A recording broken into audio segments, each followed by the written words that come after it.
wala talaga akong makontin, no? Walang kaganapan to be there. Ito yung background ng tindahan there. Ayan. Kaunti lang kasi there kasi there kung madami ako ng paninda is maraming ito lang yung talaga yung dapat kong itinda, no, yung ito lang kadaghan na, ito lang yung dapat yung laman para hindi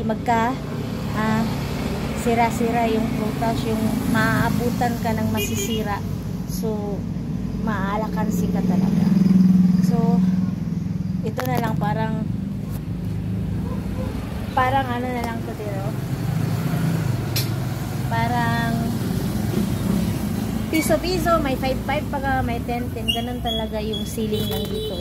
Hindi pwedeng madami kasi yung mga tao kaunti lang dito, tsaka yung mabenta dito is ayan, hindi naman pwede ako salad, pwede na rin yun.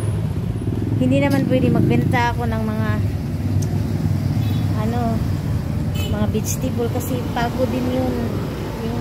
Yung hindi yun madali there kasi maglilinis ka pa doon. Yung mga sibuyas there, babalatan mo pa yun kasi kailangan maganda at clean. Ayaw ko ganun set there.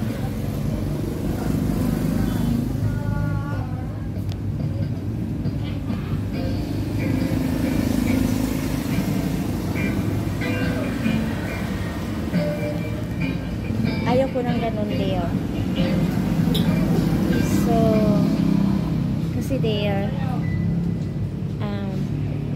lahat tayo ay kasi sa ngayon is talaga ako parang wala talaga ako sa yung may struggling din ako, may struggle din ako there na hinaharap ko at pinafight ko at nilalabanan ko talaga everyday. Ayun. Yun lang talaga. So, bye-bye.